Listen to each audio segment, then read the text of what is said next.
Hello everyone, అందరికీ నమస్కారం. Welcome to GK's daily market updates. ఈ రోజు మన స్టాక్ మార్కెట్ లో కనుక చూస్తే స్లైట్ నెగిటివ్ లో క్లోజ్ అవడం జరిగిందండి. ఓవరాల్ గా ఈ వీక్ మొత్తం కనుక మనం చూస్తే స్టాక్ మార్కెట్ లో సూపర్ స్ట్రాంగ్ ర్యాలీ అయితే వచ్చిందనమాట. నిఫ్టీ సెన్సెక్స్ రెండు కూడా ఈ వీక్ లో 4% పెరగడం జరిగింది. బోర్డర్ మార్కెట్ లో కూడా హెవీ బయింగ్ అని కనిపించింది. మిడ్ క్యాప్ ఇండెక్స్ అయితే లాస్ట్ 2 మంత్స్ లో వీక్లీ గెయిన్ కనుక చూస్తే ఈ వీక్ లో మిడ్ క్యాప్ ఇండెక్స్ అనేది 7% పెరిగిందండి. అండ్ టోటల్ నిఫ్టీ 50 లో 50 స్టాక్స్ లో 47 స్టాక్స్ పాజిటివ్ రిటర్న్స్ ఇచ్చాయన్నమాట. ఈ రోజు నిఫ్టీ 50 42 పాయింట్స్ తగ్గి 25,019 దగ్గర క్లోజ్ అవడం జరిగిందండి. సెన్సెక్స్ 200 పాయింట్స్ తగ్గి 82,330 దగ్గర క్లోజ్ అయిందనమాట. అండ్ ఇండియా విక్స్ కూడా 2% తగ్గడం జరిగింది. ఇది మార్కెట్ కి పాజిటివ్ సెంటిమెంట్ యాడ్ చేసింది. అండ్ మోర్ ఓవర్ మీరు కనుక చూస్తే Nifty small and mid cap లో హెవీ బయింగ్ అయితే కనిపించిందండి. ఈ రోజు నిఫ్టీ మిడ్ క్యాప్ ఇండెక్స్ అనేది 0.94% పెరిగితే నిఫ్టీ స్మాల్ క్యాప్ అనేది 1.86% పెరిగిందనమాట. అండ్ ఇంకోవైపు గోల్డ్ ప్రైజెస్ అనేది తగ్గడం కూడా మార్కెట్ కి కలిసి వచ్చింది. అండ్ క్రూడ్ ఆయిల్ ప్రైజెస్ కూడా తగ్గింది అనమాట. అండ్ ఇండెక్స్ వైజ్ కనుక చూస్తే రియల్టీ మీడియా సెక్టర్ లో ఈ రోజు అయితే హెవీ బయింగ్ కనిపించిందండి. ఐటీ హెల్త్ కేర్ ఇండెక్స్ లో లిటిల్ సెల్లింగ్ ప్రెజర్ అయితే కనిపించింది. ఈ రోజు నిఫ్టీ నెగిటివ్ లో క్లోజ్ అవడానికి ఓన్లీ వన్ రీజన్ మాత్రమే ఉందండి. అదేంటంటే నిఫ్టీ అక్టోబర్ 2024 తర్వాత 25,000 మార్క్ ని నిన్నే క్రాస్ చేసింది అనమాట. సో ఈ లెవెల్లో ప్రాఫిట్ బుకింగ్ అనేది జరగడంతో ఈ రోజు నిఫ్టీ అనేది నెగిటివ్ లో క్లోజ్ అవడం జరిగింది. అండ్ ఈ రోజు మార్కెట్ లో డిఫెన్స్ సెక్టర్ కి సంబంధించి ఒక బిగ్ అప్డేట్ అయితే ఉంది. అలాగే వోడాఫోన్ ఐడియాకి సంబంధించి కూడా ఒక అప్డేట్ ఉంది. అలాగే కొన్ని కంపెనీస్ Q4 రిజల్ట్స్ అనౌన్స్ చేసి ఆ రిజల్ట్స్ ఎలా ఉన్నాయో కూడా మనం తెలుసుకుందాం. ఈ రోజు మార్కెట్ లో బిగ్ అప్డేట్ ఏంటంటే ఆపరేషన్ సింధూర్ ఎఫెక్ట్ వల్ల ఇండియాస్ డిఫెన్స్ మ్యానుఫ్యాక్చరింగ్ కి ఒక బిగ్ ఇంపాక్ట్ అయితే వచ్చిందండి. ఇండస్ట్రీ ఎక్స్పెక్టేషన్స్ ప్రకారం 30,000 crores to 40,000 crores వరకు కూడా కొత్తగా రీప్లెనిష్మెంట్ ఆర్డర్స్ వచ్చే అవకాశం ఉందన్నమాట. Already India's defence budget financier 2026 కి 6.8 lakhs crores అండి. నెక్స్ట్ ఇయర్ ఇది ఇంకాస్త పెరిగే సిగ్నల్స్ ఉన్నాయన్నమాట. దీంతో ఇండియా గవర్నమెంట్ ఇండిజియస్ లో కాస్ట్ అమ్యునేషన్ మీద ఎక్కువగా ఫోకస్ చేస్తుంది. అలాగే ఏఐ గైడెడ్ మిసైల్స్ అలాగే డ్రోన్స్ మీద కూడా గవర్నమెంట్ ఫోకస్ చేసే అవకాశం ఉంది. అండ్ టెర్రరిస్ట్ ని ఐడెంటిఫై చేసి టార్గెట్ అండ్ ఎలిమినేట్ చేయడానికి ఏఐ బేస్డ్ వెపన్స్ అనేది ఎక్కువగా ప్రొడ్యూస్ చేసే అవకాశం ఉందన్నమాట. ల్యాండ్, ఎయిర్, సీ మీద అన్మాన్డ్ సిస్టమ్ అంటే డ్రైవర్లెస్ డ్రోన్స్ కోసం ఎక్స్ట్రా పుష్ అయితే ఉండే అవకాశం ఉందన్నమాట. సింప్లీ చెప్పాలంటే India now moving to next gen warfare tech అని చెప్పుకోవచ్చు. దీనివల్ల BL, HAL, Paras defence, data patterns, India force లాంటి స్టాక్స్ కి పాజిటివ్ ఇంపాక్ట్ వచ్చే ఛాన్స్ ఉందండి. But focus on execution, delivery timelines అనేవి అలాగే న్యూ ఆర్డర్స్ అనేవి ఇంపాక్ట్ చేస్తాయి. ఈ రోజు వోడాఫోన్ ఐడియా నుంచి ఒక బిగ్ షాకింగ్ అప్డేట్ అయితే ఉందండి. వోడాఫోన్ ఐడియా ఇక ఎక్కువ కాలం మేము నడపలేమంటుంది అనమాట. గవర్నమెంట్ సపోర్ట్ లేకపోతే ఎన్సీఎల్టీకి వెళ్లాల్సి వస్తుందని అఫీషియల్ గా చెప్పిందండి. మెయిన్ గా వోడాఫోన్ ఐడియా ఏం చెప్తుందంటే ఫైనాన్షియల్ ఇయర్ 2026 తర్వాత ఆపరేషన్స్ కంటిన్యూ అనేది మేము చేయలేము. ఇప్పటి వరకు 26,000 crores ఈక్విటీ ఇన్ఫ్యూజన్ చేసినా కూడా బ్యాంక్స్ కూడా కొత్తగా ఫండింగ్ అయితే ఇవ్వడం లేదని చెప్తుంది అనమాట. అండ్ గవర్నమెంట్ ఈక్విటీ కన్వర్షన్ తర్వాత గవర్నమెంట్ కి ప్రెసెంట్ వోడాఫోన్ ఐడియాలో 49% స్టేక్ ఉందండి.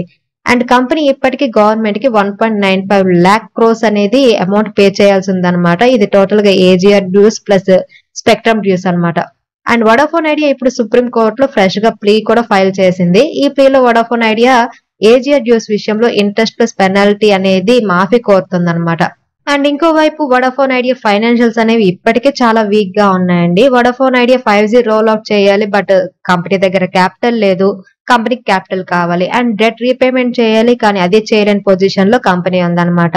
అండ్ ఇంకోవైపు బ్యాంక్స్ అనేవి హెల్ప్ అనేది చేయట్లేదు. గవర్నమెంట్ డైరెక్ట్ సపోర్ట్ కూడా లేదు. ఇలా ఉంటే ఎన్సీఎల్టీ అంటే నేషనల్ కంపెనీ లా ట్రిబ్యునల్ ద్వారా ఇన్సాల్వెన్సీ ప్రాసెస్ కి వెళ్లాల్సి ఉంటుందని క్లియర్ గా వోడాఫోన్ ఐడియా అయితే చెప్తుందండి. వోడాఫోన్ ఐడియా అనేది ఒక టైంలో అయితే సెకండ్ లార్జెస్ట్ టెలికాం కంపెనీగా ఉండేదండి. బట్ ఇప్పుడు హై రిస్క్ పెన్నీ స్టాక్ గా మారిపోయింది అనమాట. లాంగ్ టర్మ్ ఇన్వెస్ట్మెంట్ చేయాలంటే ఏజీఆర్ కేసు అవుట్కమ్ అనేది రావాలి. గవర్నమెంట్ స్టాండ్స్ అలాగే సుప్రీంకోర్టు జడ్జిమెంట్ కూడా క్లియర్ అవ్వాల్సి ఉంటుంది. కాబట్టి లాంగ్ టర్మ్ కోసం ఈ స్టాక్ గురించి అయితే ఆలోచించాల్సిన అవసరమే లేదండి. ఆన్లైన్ ఫుడ్ డెలివరీ ప్లాట్ఫామ్స్ అయిన స్విగ్గీ అండ్ జొమాటో యూజర్స్ కి అయితే బిగ్ షాక్ అయితే ఇచ్చాయండి. మెంబర్షిప్ ఉన్నా కూడా ఇప్పుడు రెయిన్ సర్చార్జ్ వసూలు చేస్తున్నాయి అనమాట. ఎర్లీ స్విగ్గీ వన్ అలాగే జొమాటో గోల్డ్ యూజర్స్ కి డెలివరీ సర్చార్జ్ ఫ్రీ అనేది ఉండేదన్నమాట. ఇప్పుడు మాన్సూన్ సీజన్ స్టార్ట్ అవుతుంది కాబట్టి రెయిన్ సర్చార్జ్ అనే కొత్త ఛార్జ్ ని యాడ్ చేస్తున్నారండి. డెలివరీ ఛార్జెస్ 20 రూపీస్ నుండి 30 రూపీస్ వరకు కూడా ఎక్స్ట్రా లాగేస్తున్నారు, even for paid members also. Swiggy and Zomato now cutting back on membership perks also. ఎందుకంటే మెంబర్షిప్ ఫీజు ఉన్నా కూడా ఆఫర్స్ తగ్గిపోతున్నాయి అనమాట. యూజర్ ఫ్రస్ట్రేషన్ పెరగొచ్చు అని రిపోర్ట్స్ అయితే చెప్తున్నాయి. డైలీ యూజర్స్ కి ఇది తప్పని ఖర్చండి. ప్రాఫిటబిలిటీ కోసం ప్లాట్ఫామ్స్ ఈ స్ట్రాటజీ ఫాలో అయ్యి ఉండొచ్చు, కానీ లాయల్టీ మీద అయితే ఎఫెక్ట్ పడుతుంది. అండ్ ఈ రోజు రైల్వే సెక్టర్ సంబంధించి ఒక అప్డేట్ అయితే ఉందండి. Indian railway stocks full speed లో దూసుకెళ్లిపోతున్నాయండి. వీక్లీ ర్యాలీ కనుక చూస్తే 25% నుండి 35% వరకు కూడా PSU and private rail counters అనేవి పెరగడం జరిగింది అనమాట. ఈ వీక్ లో రైల్వే స్టాక్స్ లైక్ ఆర్వీఎన్ఎల్ కానీ, రైట్స్ కానీ, ఇర్కాన్ కానీ, రైల్టెల్, టిటాగర్ రైల్ అనేవి లాస్ట్ వీక్ నుంచి కనుక కంపేర్ చేస్తే ఈ వీక్ కి 25% నుండి 34% వరకు రిటర్న్స్ ఇచ్చేయండి. పిఎస్యు స్టాక్స్ కి రినోడ్ బయింగ్ అనేది కనిపిస్తుంది. అలాగే ఈక్విటీ మార్కెట్ సెంటిమెంట్ ఇంప్రూవ్ కావడం వల్ల డిఫెన్సివ్ ప్లస్ ఇన్ఫ్రా స్టాక్స్ కి అటెన్షన్ అనేది పెరిగింది అనుకోవచ్చు. టోటల్ రైల్వే స్టాక్ లో కనుక చూస్తే టిటాగర్ రైల్ అనేది 34% పెరిగిందండి. ఆర్వీఎన్ఎల్ రైట్స్ అనేవి టాప్ గెయినర్స్ గా ఉన్నాయి నిఫ్టీ 500 ఇండెక్స్ లో. అండ్ ఆర్వీఎన్ఎల్ అనేది రీసెంట్ గా 116 crores ఆర్డర్ అనేది సెంట్రల్ రైల్వే నుంచి రిసీవ్ చేసుకుంది. ఈ ఆర్డర్ లో ఓహెచ్ఈ మోడిఫికేషన్ వర్క్ ఉండొచ్చు అనమాట. ఈ ప్రాజెక్ట్ అనేది నాగ్పూర్ డివిజన్ కి సంబంధించిందండి. అండ్ టోటల్ ప్రాజెక్ట్ డ్యూరేషన్ వచ్చేసరికి 24 months. ఇందులో చాలా స్టాక్స్ కూడా 2024 ఆల్ టైమ్ హై నుంచి కనుక చూస్తే 35 నుంచి 50% డౌన్ అయ్యే ట్రేడ్ అవుతున్నాయండి. టిటాగర్ కనుక చూస్తే 65% డౌన్ అయిందనమాట ఆల్ టైమ్ హై నుంచి. ప్రెసెంట్ 51% డౌన్ లో ట్రేడ్ అవుతుంది. అలాగే ఆర్వీఎన్ఎల్ ఆల్ టైమ్ హై నుంచి కనుక చూస్తే 36% డౌన్ అయ్యే ట్రేడ్ అవుతుంది. ఇర్కాన్ 45% డౌన్ అయ్యే ట్రేడ్ అవుతుంది. ఐఆర్ఎఫ్సి 40% డౌన్ అయ్యే ట్రేడ్ అవుతుంది. రైల్టెల్ 37% అండ్ రైట్స్ 31% డౌన్ అయ్యే ట్రేడ్ అవుతున్నాయి అనమాట. సో ఓవరాల్ గా కనుక చూస్తే రైల్వే సెక్టర్ లో ర్యాలీ మూవ్మెంట్ అనేది చాలా స్ట్రాంగ్ గా ఉంది. కానీ వాల్యుయేషన్స్, డెలివరీ ప్రెజర్ కూడా మనం చూసుకోవాల్సి ఉంటుంది. లాంగ్ టర్మ్ వ్యూ అయితే మనం ఈ రైల్వే సెక్టర్ స్టాక్స్ లో ఎవ్రీ మంత్ కూడా స్టాక్ ఎస్ఐపి ప్రాసెస్ ద్వారా స్టాక్స్ అనేవి బై చేసుకోవడం చాలా బెటర్ అనిపిస్తుంది. అలాగే ఈ రోజు భారతీ ఎయిర్టెల్ లో బిగ్ బ్లాక్ డీల్ అలర్ట్ ఉందండి. సింగ్టెల్ భారీగా షేర్లు అయితే అమ్మబోతుంది అనమాట. Singtel planning to sell nearly 5 crores Bharti Airtel shares via block deal అనమాట. ఆఫర్ సైజ్ వచ్చేసరికి 1 billion అండి. అప్రాక్సిమేట్లీ 8,500 crores అనమాట. ఫ్లోర్ ప్రైస్ వచ్చేసరికి 1,800 rupees per share. That's 3.6% discount అనమాట ప్రెసెంట్ కరెంట్ మార్కెట్ ప్రైస్ కి. అంటే షార్ట్ టర్మ్ లో స్టాక్ మీద కొంత ప్రెషర్ అయితే ఉండొచ్చు.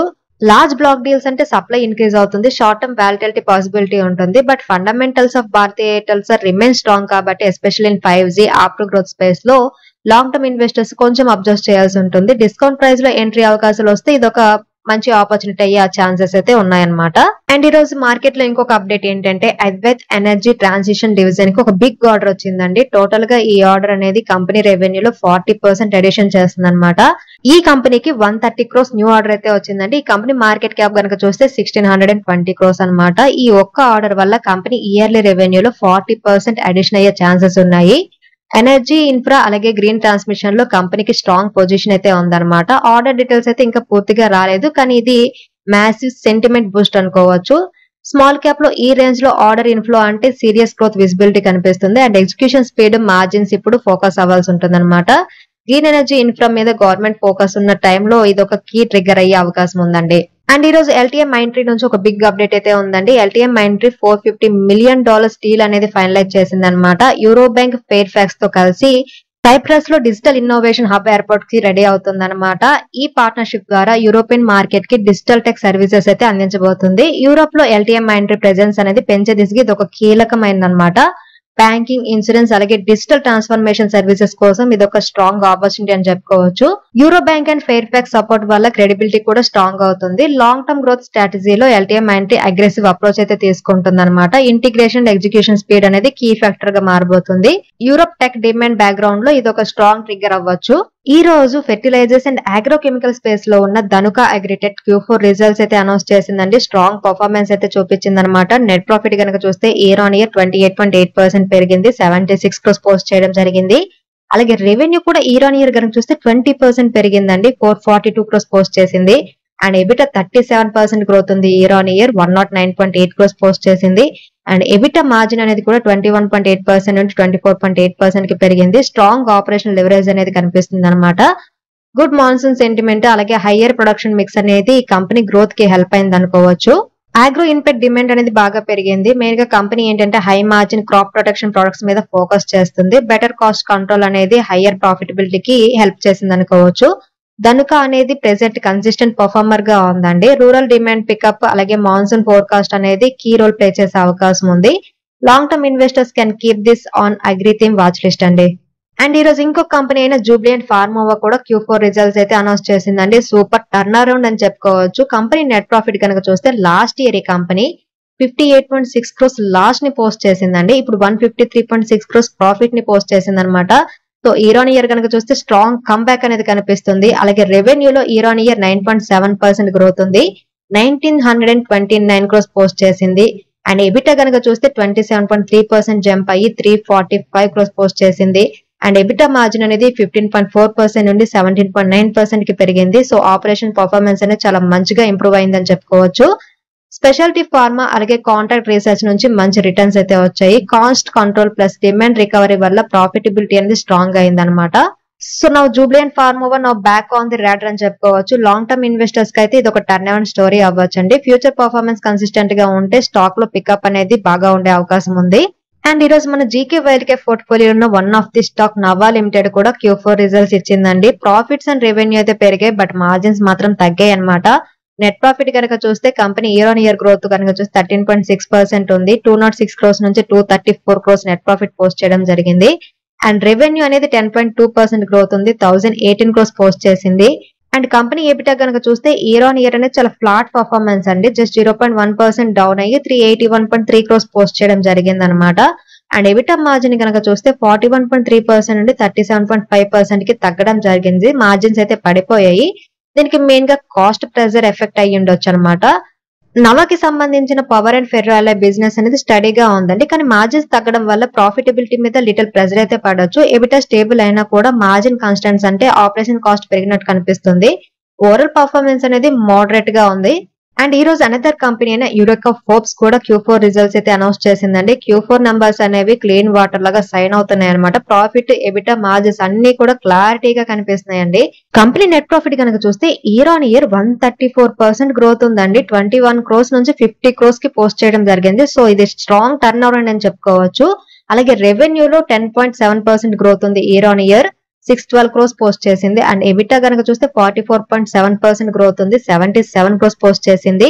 అండ్ ఎబిటా మార్జిన్ కనుక చూస్తే 9% నుండి 12% కి పెరిగింది. సో క్లియర్ ఇంప్రూవ్మెంట్ అనేది కనిపిస్తుంది ప్రాఫిటబిలిటీలో. Urban demand plus festive summer season sales అనేవి రెవెన్యూ పెరగడానికి హెల్ప్ చేశాయి. కాస్ట్ కంట్రోల్ అలాగే ఎఫిషియన్సీ వల్ల ఆపరేటింగ్ మార్జిన్స్ అనేవి బాగా ఇంప్రూవ్ అయ్యాయి అనమాట.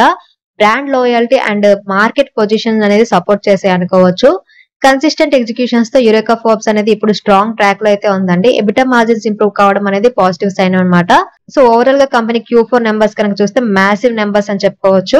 అండ్ ఈ రోజు Bharat heavy electrical limited BHEL కూడా Q4 రిజల్ట్స్ అనౌన్స్ చేసిందండి. పర్ఫార్మెన్స్ స్టడీ అండ్ స్ట్రాంగ్ గా ఉంది అనుకోవచ్చు. నెట్ ప్రాఫిట్ కనుక చూస్తే ఇయర్ ఆన్ ఇయర్ 4% గ్రోత్ ఉంది. లాస్ట్ ఇయర్ ఇదే క్వార్టర్ లో company 489 crores net profit post చేస్తే ఇప్పుడు 504 crores నెట్ ప్రాఫిట్ పోస్ట్ చేసింది. అండ్ రెవెన్యూలో ఇయర్ ఆన్ ఇయర్ కనుక చూస్తే 9% గ్రోత్ ఉందన్నమాట. 8,993 crores పోస్ట్ చేసింది. ఎబిటా అనేది 14.2% జంప్ అయ్యి 831 crores పోస్ట్ చేసింది. అండ్ ఎబిటా మార్జిన్ కనుక చూస్తే 8.81 నుంచి 9.25% పెరగడం జరిగింది. సో 44 BPS పాయింట్స్ అయితే ఇంప్రూవ్మెంట్ ఉందన్నమాట. రెవెన్యూ ఎబిటా అండ్ ప్రాఫిట్ అన్ని కూడా స్టడీగా గ్రో అయ్యాయండి. మార్జిన్స్ కూడా చిన్నగా బట్ కన్సిస్టెంట్ ఇంప్రూవ్మెంట్ అయితే ఉంది. ఇది PSU ఇంజనీరింగ్ స్పేస్ లో పాజిటివ్ సెంటిమెంట్ అయితే డ్రైవ్ చేయొచ్చు అనమాట.